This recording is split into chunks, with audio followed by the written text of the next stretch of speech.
முதலமைச்சர் ஸ்டாலின் தமிழ் வார விழாவின் நிறைவு விழாவில் 5 சிறந்த தமிழ் எழுத்தாளர்களின் படைப்புகளை நாட்டுடைமையாக்கியதன் தொடர்பாக அவர்கள் குடும்பத்தினருக்கு பரிசு தொகையும் பல்வேறு போட்டிகளில் வெற்றி பெற்ற மாணவ மாணவியருக்கு பரிசுகளையும் வழங்கி வருகிறார். அதனை பார்க்கலாம். பெற்றுக்கொள்வார்கள். கவிக்கோ அப்துல் ரஹ்மான் அவர்களின் நூல்களை நாட்டுடைமையாக்கி பரிவு தொகையான 10 லட்சம் ரூபாயினை வழங்குகிறார்கள் மாண்புமிகு தமிழ்நாடு முதலமைச்சர் அவர்கள்.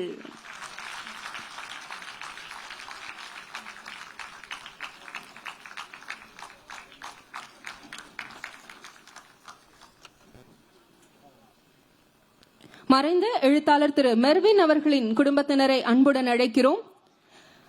உயர்வு உன்னிடமே முயற்சியை முன்னேற்றம் உள்ளிட்ட 85க்கும் மேற்பட்ட நூல்களை படைத்த பண்பாளர் எழுத்தாளர் திரு மெர்வின் அவர்களுக்கான பரிவு தொகை. கூடுதல் விவரங்களை செய்தியாளர் பாஸ்கர் வழங்கிட கேட்கலாம். பாஸ்கர் வணக்கம். இன்றைய நாளில் முதலமைச்சர் கையால் யாரெல்லாம் விருதுகள் வாங்கியிருக்கிறார்கள், என்ன சூழல், விவரங்கள் என்ன?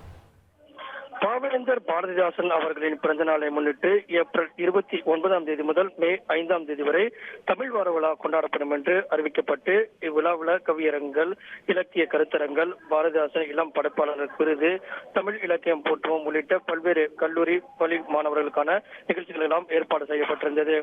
இதையொட்டி கலைவாணர் அரங்கில் நடைபெற்ற நிகழ்ச்சியில மறைந்த 3 தமிழறிஞர்களுடைய குடும்பங்களுக்கு விருதுகள் வழங்கப்பட்டிருக்கிறது. கவிக்கோ அப்துல் ரஹ்மான் அவருடைய குடும்பத்தாருக்கும் அவருடைய புத்தகங்கள் நாட்டுடைமையாக்கப்பட்டிருக்கிறது.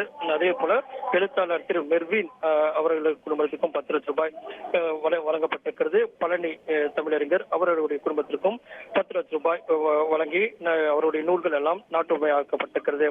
அதைத் தொடர்ந்து வாழும் தமிழறிஞர்கள் கோதண்டம் மற்றும் தமிழ்நாவன் ஆகியோருக்கு தலா 10 லட்சம் ரூபாய் வழங்கி அதற்கான நிதி காசோலையை தமிழக முதலமைச்சர் மு க ஸ்டாலின் கலைவாணர் அரங்கில் தற்போது வழங்க வரக்கூடிய காட்சிகளை பார்த்து வருகிறோம். தகவல்களுக்கு நன்றி பாஸ்கர்.